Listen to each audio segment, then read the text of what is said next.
అందరికీ హాయ్ అండి. Welcome back to Karna vlogs. నేను మీ కరుణాకరనండి. ఈరోజైతే నోటికి ఎంతో పుల్ల పుల్లగా, ఎంతో రుచిగా ఉండి, స్పైసీగా ఉండే గోంగూర మటన్ అయితే ఈరోజు ప్రిపేర్ చేశానండి. ఎలా చేయాలో చూసేయండి మీరు కూడా. చాలా టేస్టీగా ఉంటుందండి ఈ కర్రీ అన్నది. గోంగూర పెట్టి వండుకుంటే చాలా బాగుంటుందన్నమాట. మీరు కూడా ఒకసారి ట్రై చేసేయండి. దీనికైతే అల్లం, చిన్నులపాయ, కొబ్బరి ఇవన్నీ ఒలుచుకొని శుభ్రంగా తరిగి పక్కన పెట్టానండి. అవి అయితే మిక్సీ పట్టుకోవాలి.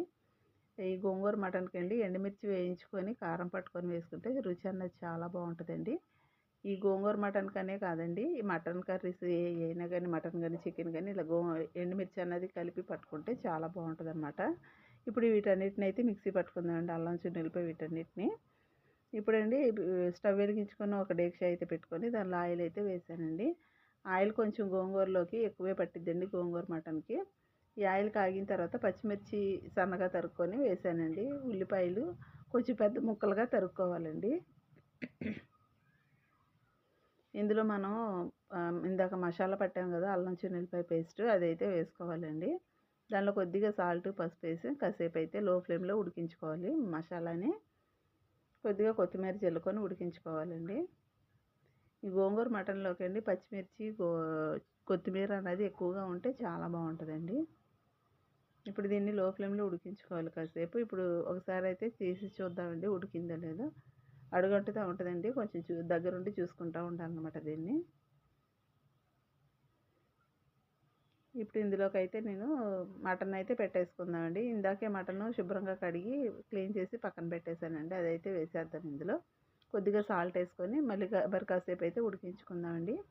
ఇలా ఉడికించుకోవటం వల్ల ముక్కకి మసాలా అంతా పట్టి ఆ మటన్లో ఉన్నటువంటి ఫ్లేవర్ అంతాను మసాలాలోకి దిగి చక్కగా ఉడికిద్ది అనమాట. వాటర్ అన్నది వచ్చేసి మటన్లోది ఆ వాటర్కే ఉడికిపోద్దండి. లో ఫ్లేమ్లో ఉడికిస్తాం కదా, తొందరగా ఉడికిద్ది అనమాట. హై ఫ్లేమ్లో పెడితే మాడిపోద్దండి కూర అన్నది. ఇప్పుడు అడుగంటకుండా మధ్య మధ్యలో తిప్పుతూ ఉండాలన్నమాట. ఇదైతే ఉడికిపోయిందండి. ఇప్పుడు ఇందులో మనం ఒక స్పూన్ అయితే కారం పెట్టుకుందాము. ముక్కకి కూడా కొంచెం కారం పట్టాలి కదా, అందుకైతే ఒక స్పూన్ కారం కొద్దిగా కారం మసాలా అయితే వేసానండి. నేను కారంలో మసాలా అన్నది కలపనండి, విడిగా పట్టుకుంటాను నేను. ధనియాలు, జీలకర్ర, మెంతులు, ఆవాలు ఇవన్నీ వేసి నేను విడిగా అయితే పట్టుకుంటానండి కారం మసాలా అన్నది. అదైతే ఒక 1/2 టీ స్పూన్ అయితే వేసుకొని కొద్దిగా మళ్ళీ కొత్తిమీర అయితే జల్లుకొని కాసేపు అయితే మగ్గించుకుందాము. ఈ కారం, ఉప్పు ఇవన్నీ ముక్కకి పట్టి చాలా బాగుంటుంది అన్నమాట. మసాలా అన్నది పట్టి ముక్కకి ఈ వాటర్ అంతా కొద్దిగా తగ్గిపోతుంది అనగా మనం కొంచెం వాటర్ అయితే ఇందులో కలుపుదామండి. ముక్క ఉడకాలి కదా. ఒక్కోసారి ముక్క అన్నది ముదురుగా ఉంటుంది కదా, అందుకని అయితే కొద్దిగా వాటర్ అయితే పోసుకొని ఉడికించుకుందాము.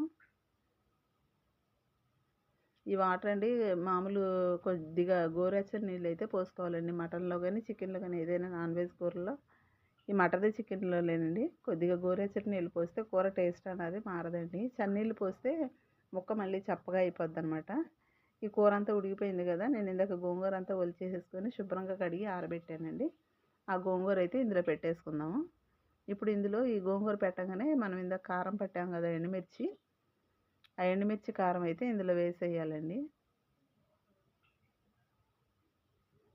మూతేసి మరి కాసేపు అయితే మగ్గించుకుందండి. కొద్దిగా కొత్తిమీర వేసానండి, అదైతే మిస్ అయిపోయింది క్లిప్పు. ఇప్పుడు ఇదంతా ఉడికిపోయింది కదండి. ఇప్పుడు గోంగూర అంతా పైకి తేలిద్దండి.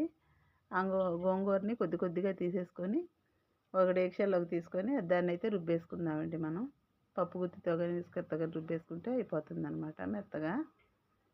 మేము రుబ్బుకోము అనుకునే వాళ్ళు రుబ్బకుండా ఉండాలి అనుకుంటే కొద్దిగా సన్నగా తరుక్కొని వేసేసుకున్నా సరిపోతుందండి. నేనైతే గోంగూర ఒక కట్టే తీసుకున్నానండి. పులుపు ఇంకా కావాలి అనుకుంటే మీరు ఇంకొక కట్ట కూడా వేసుకోవచ్చు అనమాట. గోంగూర మెత్తగా నలిగిపోయిందండి. ఇప్పుడు ఇందులో ఈ మటన్ కూర అయితే వేసేద్దాము. వేసేసి కొద్దిగా తిప్పేసేయాలి మొత్తం కలిసిపోయే విధంగా. చాలా బాగుంటుందండి ఈ కర్రీ అన్నది. ఒకసారి మీరు కూడా ట్రై చేయండి, ఎలా వచ్చిందో నాకు కామెంట్ పెట్టండి.